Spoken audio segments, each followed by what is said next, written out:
I met him on the late-night train from Chicago to New York City. It was raining hard that night. Flights were canceled.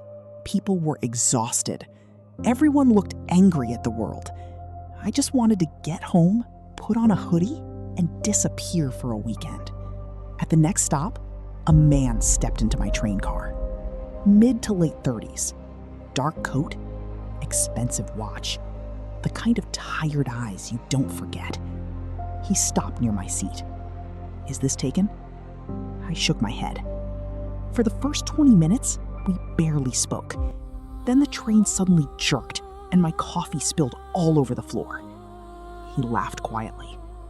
"Well, that's probably a sign this trip's gonna get interesting." I laughed too.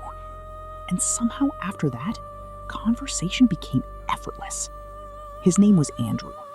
He said he traveled constantly for work. Said hotels made him feel empty. Said the worst feeling in the world was coming back to an apartment that didn't feel like home anymore. At the time, it sounded sad. Now I realize it was the first lie. We talked for almost the entire ride.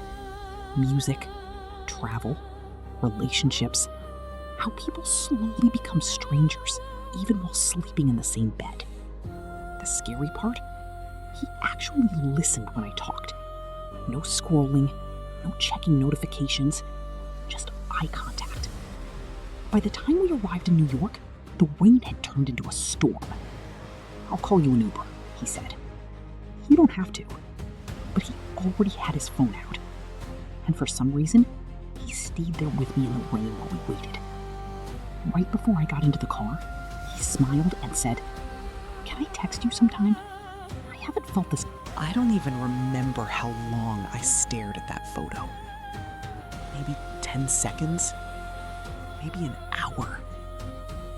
My entire body went numb. His wife was beautiful. Not Instagram model beautiful. Not fake. Real beautiful. The kind of woman who looked genuinely happy standing beside him. And his daughter? She couldn't have been older than 7.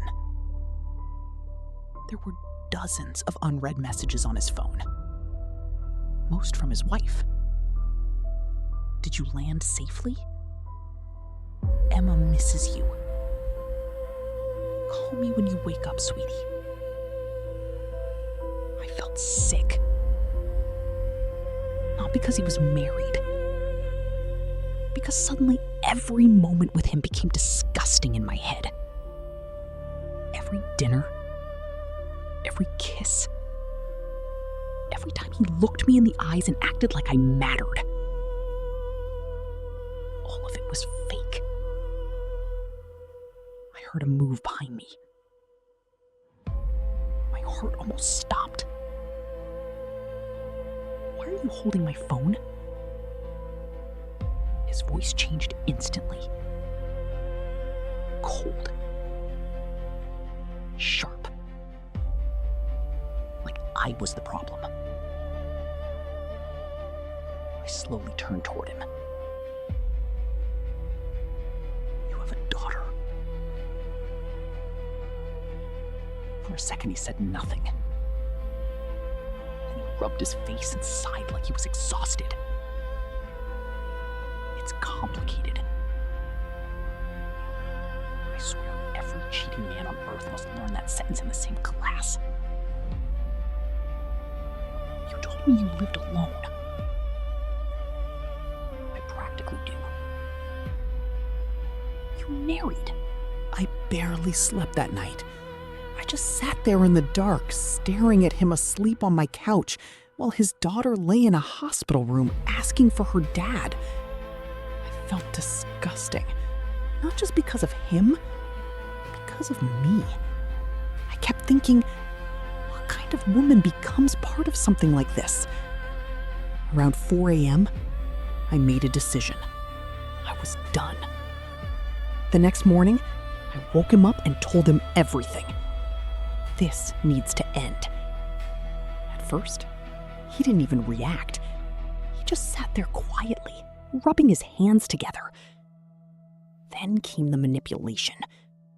You don't understand our situation. You're overreacting. I care about you. That last one almost made me laugh. Care? A man who lies to his wife, ignores his sick daughter, and sleeps in another woman's apartment doesn't know what caring means. I told him to leave. And for the first time since we met, I saw something dark in him. Not sadness, not guilt, anger. Real anger. You knew I was unhappy, he snapped. No, I said. You made me believe you were alone. He grabbed his jacket hard enough to knock a glass off the counter. It shattered across the kitchen floor. For a second, neither of us moved. Then he looked at me and said something I'll never forget. I couldn't breathe. For a second, I genuinely considered pretending nobody was home. But then, the little girl coughed outside the door, and something inside me broke. I opened it. His wife looked exhausted. Not angry. Not screaming. Just destroyed. Up close, she looked nothing like the smiling woman from the family photos. Like life had drained every ounce of energy out of her. The little girl held a stuffed rabbit against her chest and stared at me silently. Is he here? His wife asked. I shook my head. No. She looked past me into the apartment anyway, like she wanted to believe I was lying. Then her eyes landed on the flowers sitting in the trash can near the kitchen. I watched her expression change instantly. That tiny flicker of pain on her face still haunts me. I knew it, she whispered. The daughter tugged lightly on her sleeve. Mom. That single word sounded so small and tired. I felt like the worst person alive. His wife looked back at me and asked the question I'd been terrified of. How long? At first, my brain refused to process what I was seeing. I just stared at the photo like it wasn't real. Andrew stood outside a hotel entrance, wearing the same gray coat he left at my apartment 2 nights earlier. But he wasn't alone. A blonde woman stood beside him. Young. Beautiful. Her hand wrapped around his arm like they'd done this 100 times before. The timestamp on the photo said 9:14 a.m. Just hours earlier. His wife looked at me carefully. You didn't know about her either, did you? I slowly shook my head. And for the first time since opening the door, something shifted between us. Not friendship, but understanding. Because suddenly we weren't enemies anymore. We were just 2 women manipulated by the same man.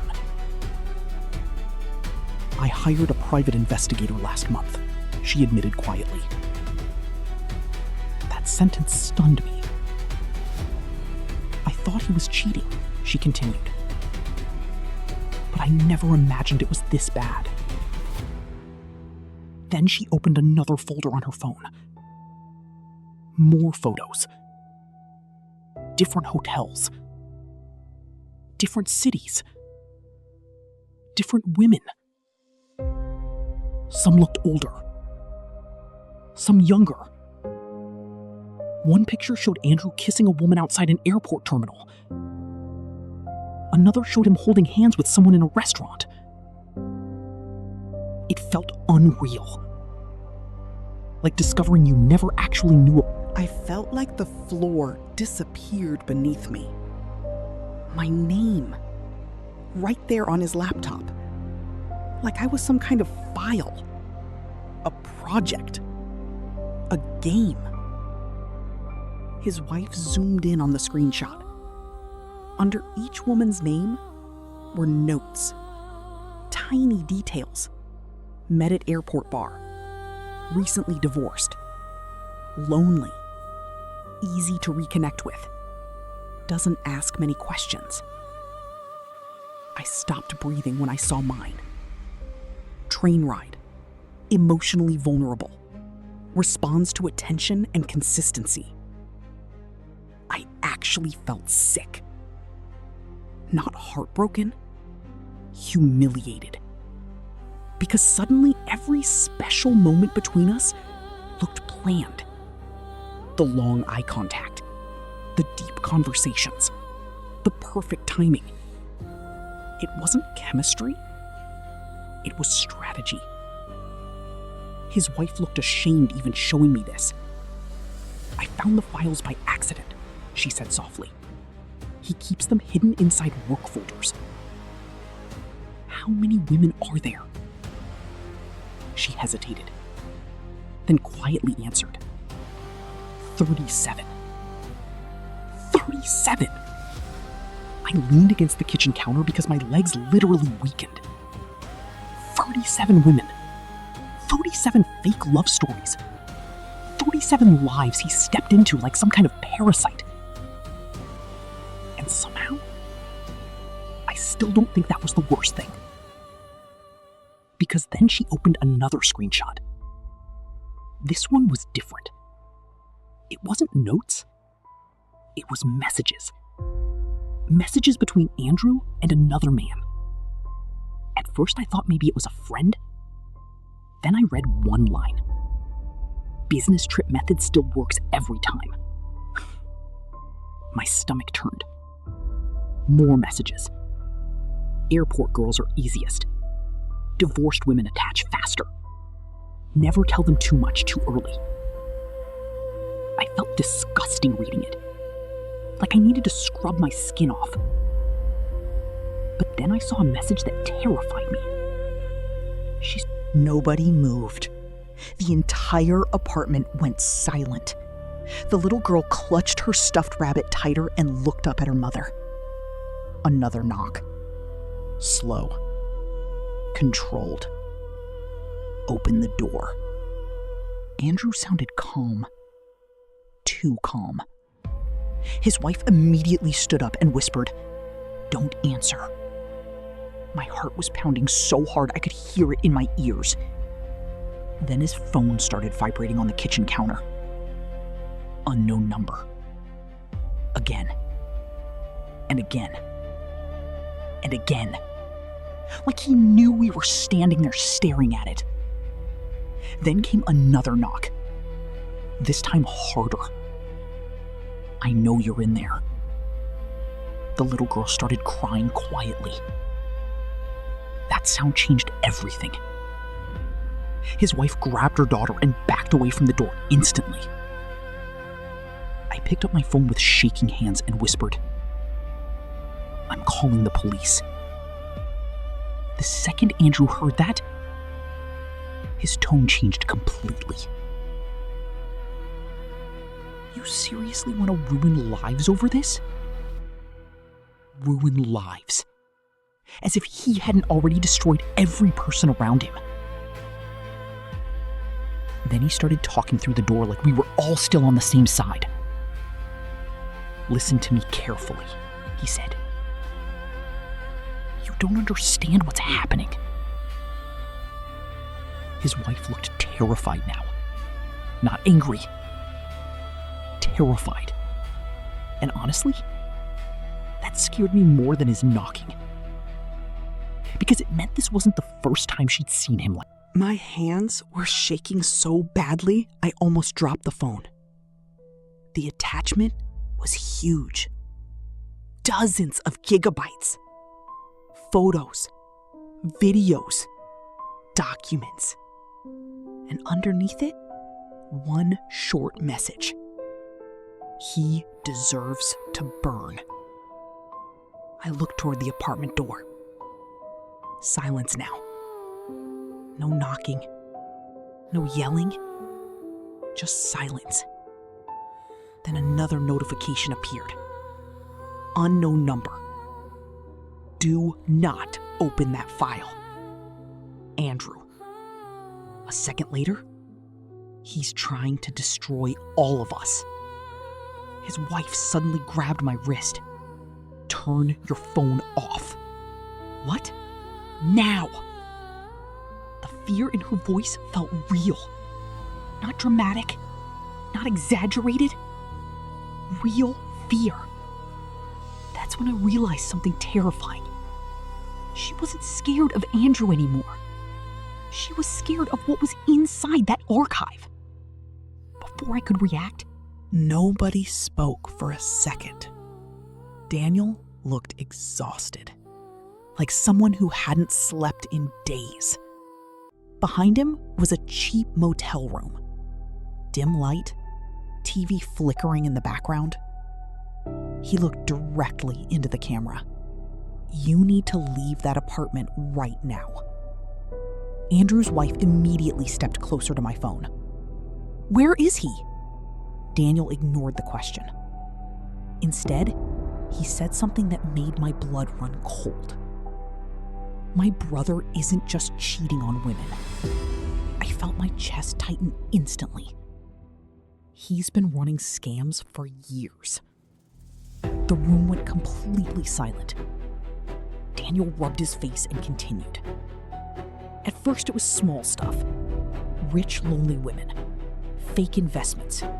Emotional manipulation. Getting access to bank accounts. I stared at the screen in disbelief. Then he looked directly at me. But recently, he got worse. How worse? I whispered. Daniel hesitated. Then finally answered. He started filming people. My stomach dropped. Secretly, he added. In apartments, hotels, Airbnb rentals, sometimes without them knowing. Andrew's wife sat down slowly. The footsteps stopped right outside my apartment. Then silence. No knocking, no yelling, just silence so heavy it felt alive. I looked at Andrew's wife. She was holding her daughter so tightly the little girl could barely move. My phone suddenly buzzed again. One final message from Daniel's number. 3 words. Call the police. That snapped me back into reality. I dialed 911 immediately.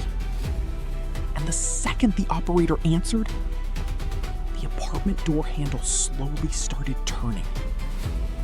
Not aggressively, slowly. Like whoever stood outside already knew they'd get in eventually. Andrew's wife pulled her daughter behind the kitchen island while I backed away from the door with my phone shaking in my hand.